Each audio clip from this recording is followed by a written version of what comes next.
Direct Connection is made by MPT to serve all of our diverse communities and is made possible by the generous support of our members. Thank you. Live from Maryland Public Television, this is Direct Connection with Jeff Salkin.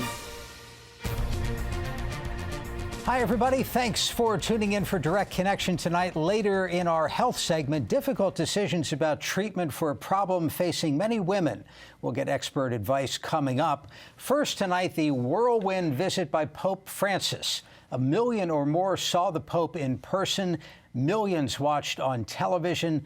And now experts on the church consider the impact. Joining us tonight is Frederick Fritz Bauerschmidt, professor of theology at Loyola College, Maryland. Professor, good to see you. Good to see you, Jeff. Thanks for coming by. We'll talk about his words, but let's start with the spectacle for a moment. He was busy morning, noon, and night for a solid week, including Cuba. Unbelievable. If I could keep half that schedule when I'm his age, I would be very, very thankful. And so much human contact, built some unofficial, some built in. Yeah, I think he must be an extreme extrovert because he seems to be so energized by these moments of encounter with people. You know, they'll be trying to get him from point A to point B, and he'll make them stop the car because he'll see someone on the side whose situation speaks to him, and he pops out of the car. And I think people have just learned that it's not worth trying to stop him. Well, and you were one of the people in Washington at the Basilica there. Right. It's me and 25,000 of my closest friends. It's still a tough ticket. Yeah. Well, I felt very fortunate to be able to go there. It was a canonization mass. It's the first one that's ever taken place on American soil. These things typically happen in Rome. But I think Pope Francis, one of the real themes of his papacy is a kind of a decentralization. And I think by having an important ceremony like a canonization, somebody being declared a saint, away from Rome is just one of these statements that he's making about how, the way he likes to put it is that the church needs to go out to the peripheries. Well, and he's a bishop of the periphery from South America. Right. I mean, I was saying to somebody just the other day that in some ways he's one of the most unlikely people to become a pope because unlike a lot of popes and even bishops, he never studied in Rome. He never was a curial official in Rome. He really was a bishop on the periphery. And the fact that he became pope, I think, is really rather remarkable. And he brings, I think, a completely different kind of experience to the office of Pope. His predecessor, Benedict XVI, had first been a theologian and then was for 25 years head of an important congregation in Rome. John Paul II had studied in Rome as a young man, had been very involved in the Second Vatican Council, so even though he's from Poland, very much connected into the Roman scene. Pope Francis really is from the margins, in a sense. Well, what was it like for you as a theologian, professor, being there in person?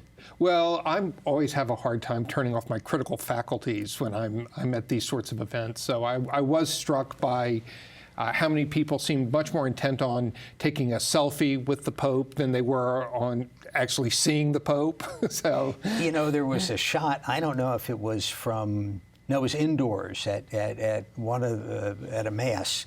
And a young priest, the Pope is about to walk down the aisle of the church. A young priest turns his back to the Pope. And I thought this was some sort of statement of disapproval.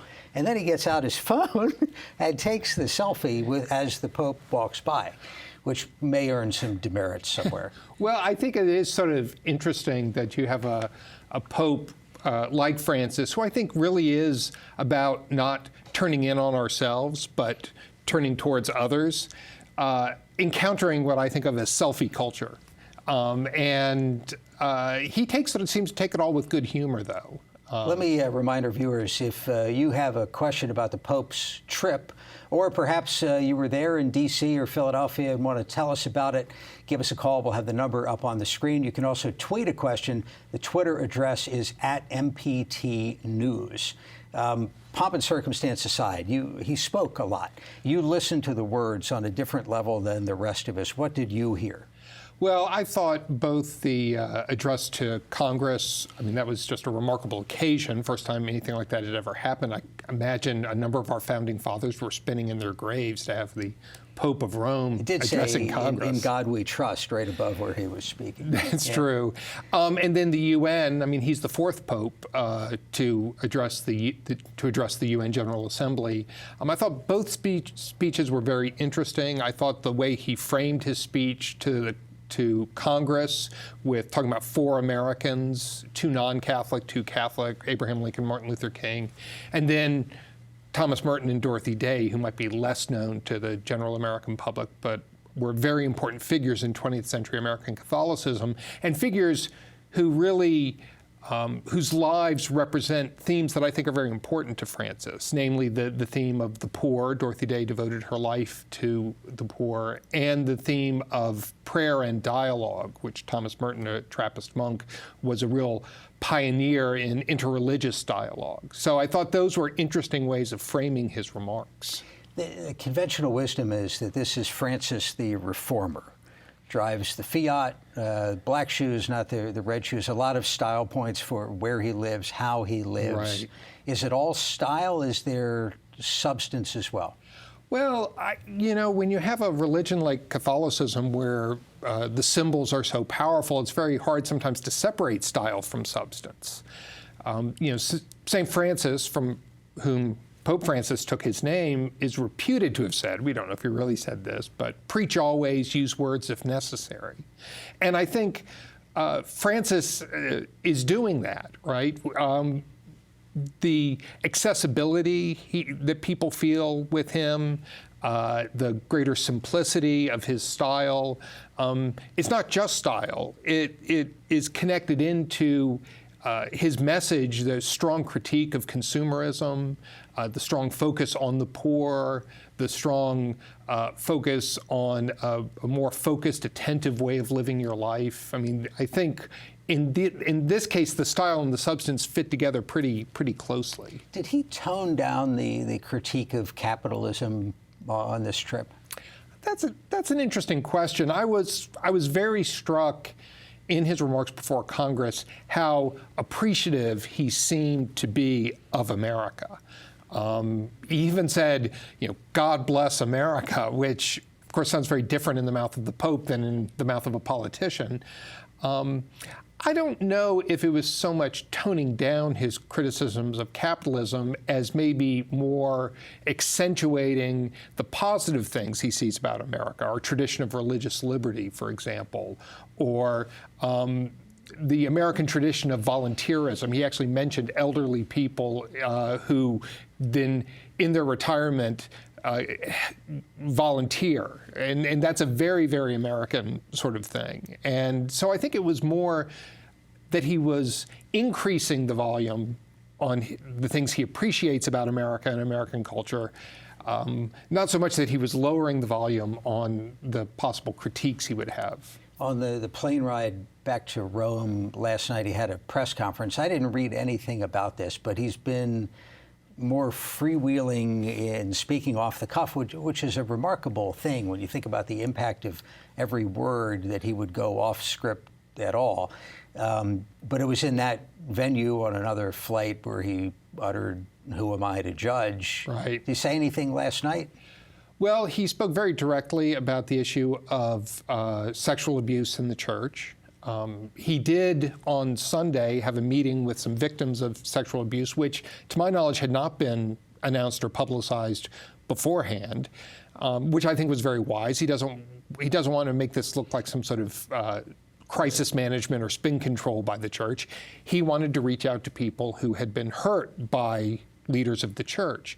What was interesting then on the flight when he was asked about it is he, of course, as previous popes have, had very harsh words for priests who commit abuse of people, but he was also very critical of those who have tried to cover up this abuse, in particular bishops. And Pope Francis has removed from office 3 bishops in the United States who were implicated in covering up sexual abuse. So I think this is sort of the next step in addressing the abuse crisis, not simply the priests who commit abuse, but the willingness of leaders in the church to tolerate this, to try and cover it up, to try and save the reputation of the church.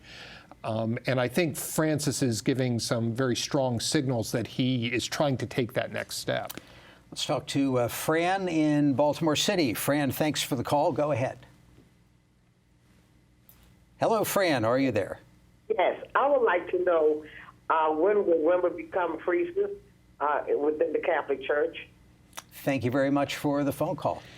Anything on the horizon? What would that take? Maybe that's the question. Well, that's a good question, and it would depend on who you ask as to what it would take.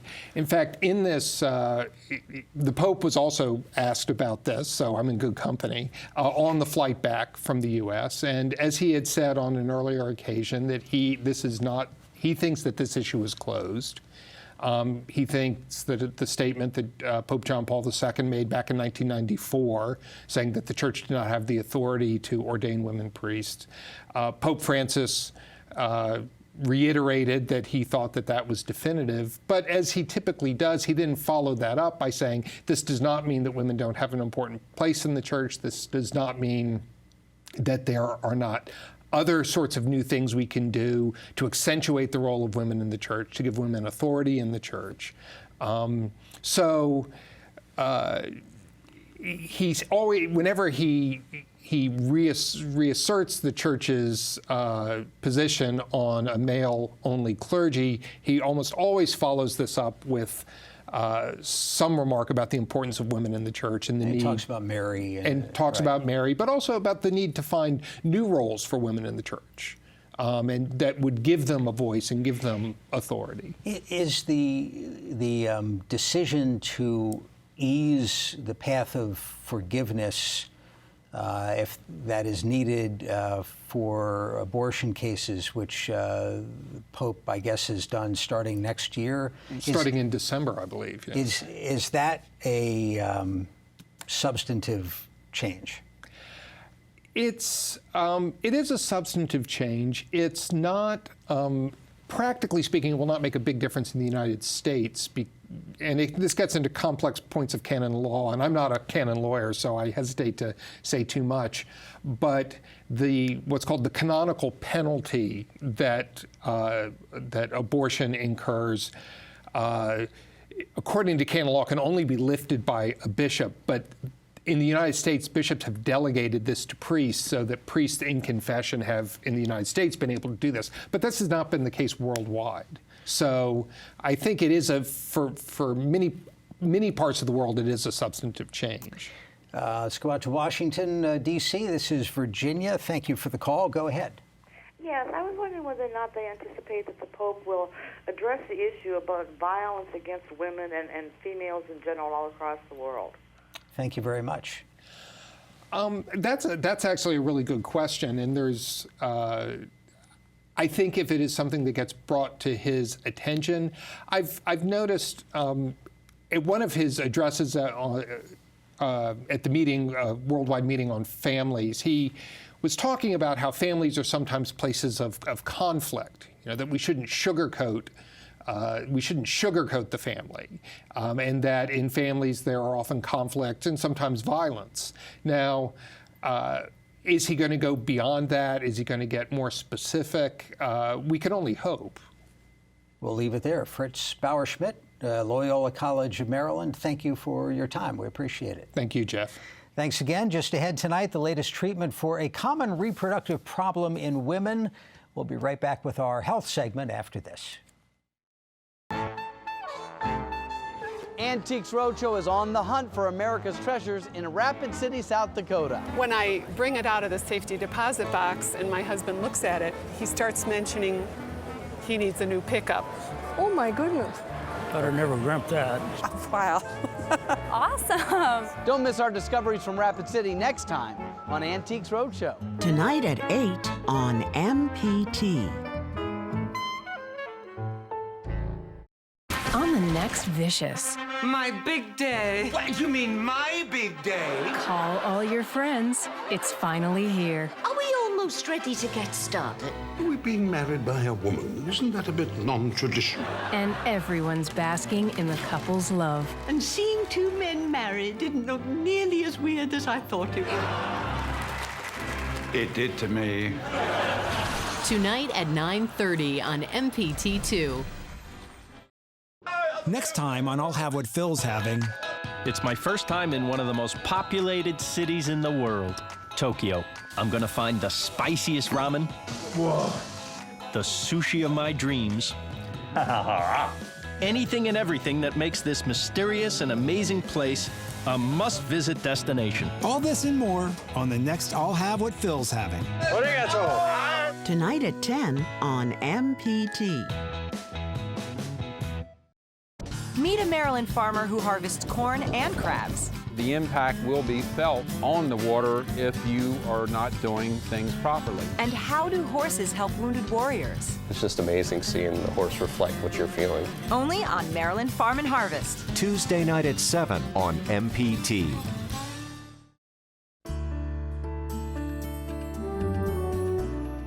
Joining us for this week's Your Health segment is Dr. Howard Richard, Associate Professor of Diagnostic Radiology and Nuclear Medicine at the University of Maryland School of Medicine and Interventional Radiologist at the University of Maryland Medical Center. Doctor, thank you for being with us.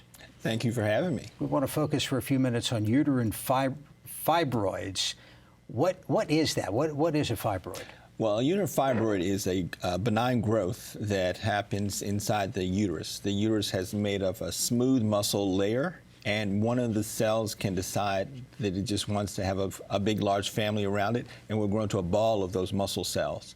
And when that happens, it grows into a benign tumor called a fibroid or a myoma inside the uterus. And based on the size and the location, it can cause a variety of different symptoms. Well, what are the most common symptoms you hear? The most common symptom is that it causes very heavy menstrual periods, and to the point where women will actually present with anemia, low blood counts, and in some cases even problems from having too low of a blood count, such as a stroke or things of that nature. You said it's a benign condition. Is it always benign? Yes, fibroids are always benign. How can they be addressed? What are the alternatives? Well, I think in terms of 5 different treatment options for fibroids based on how severe their symptoms are. First is usually things like Motrin or anti-inflammatory medications that you use for symptoms of cramps that are associated with their cycles. The second is birth control tablets, and some birth control pills can actually cause the fibroids to shrink or to get smaller. The fibroid embolization procedure is a non-invasive treatment that I perform that causes the body to shrink the fibroids. And then there's surgical options such as a myomectomy, where a gynecology surgeon goes in and removes the fibroids, leaving the uterus intact, or finally hysterectomy, where the entire uterus is taken out. The embolization procedure that you perform, let's start with the idea that you're a radiologist, not an OB/GYN. Why the distinction? Well, what I do is I'm an interventional radiologist, so I leverage the ability to use imaging, such as fluoroscopy, which is live X-ray, or CAT scans, or ultrasound to do procedures, where I do things inside of the body by making a very small incision to get inside the body. And one of the things we can do is block the blood supply to certain types of tumors. And so when you do that, you have to place a small tube or a catheter into the arteries, and using X-rays guide your way through the arteries to get to where you want to have an effect. What is it that you can insert or remove that affects the fibroid? Okay, so in the case of fibroids, we stop the blood flow by using small beads or small pellets or embolization particles, which are the size of a grain of sand. And we place them in through the catheter, and the blood flow carries them into the uterus, where they block the blood supply to the fibroids specifically, and not the uterine muscle. per se. What are the results like? How often does it succeed to completely resolve the issue? Okay, for clinical success for fibroids are 90 to 95% of the time. We're very happy patients. Is this generally tried before an open procedure? Typically, this would be something that would be considered less invasive than a surgery, and so most people would consider this to do prior to a surgery.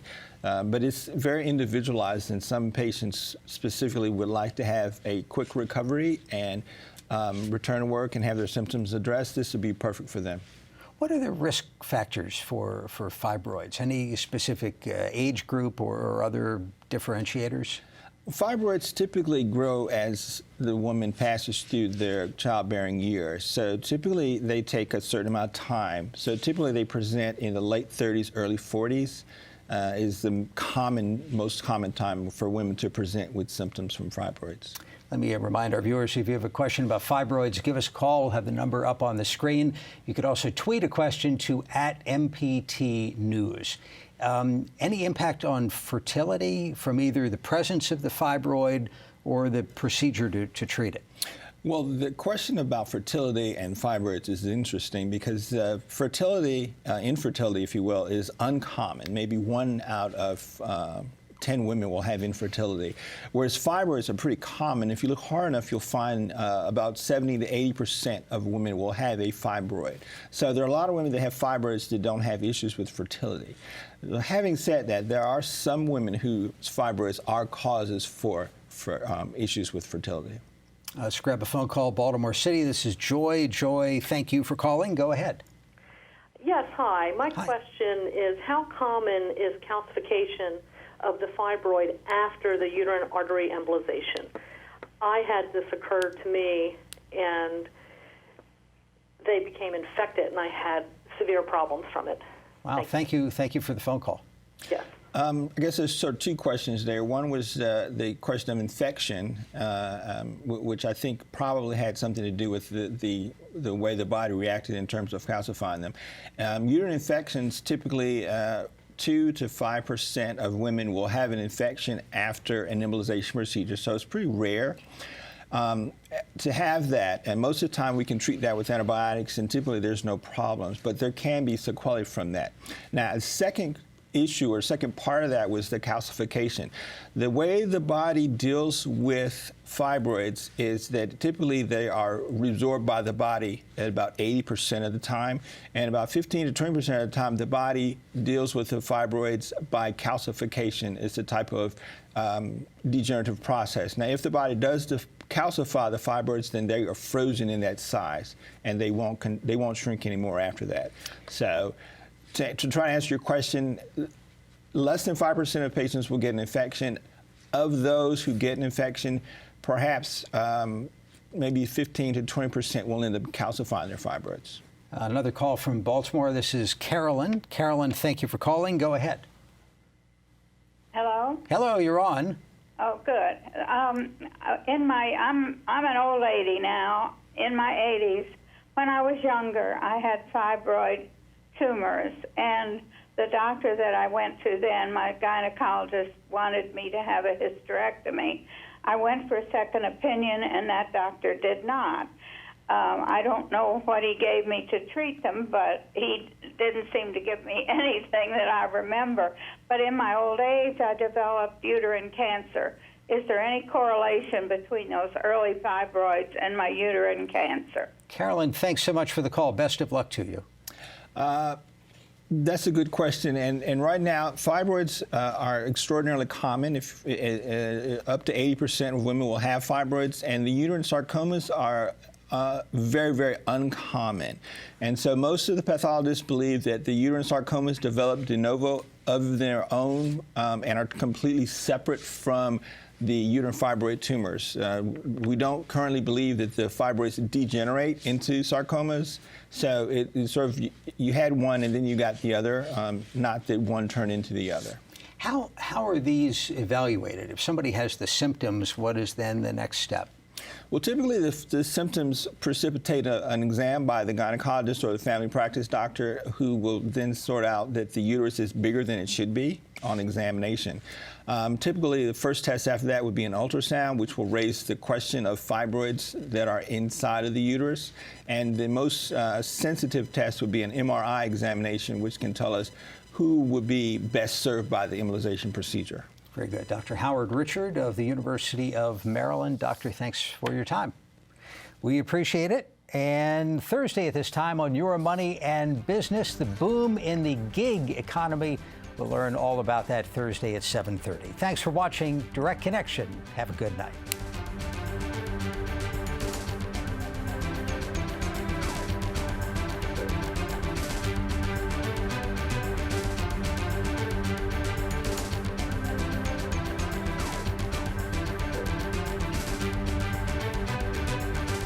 Your health segments are a co-production of Maryland Public Television and the University of Maryland Medical System.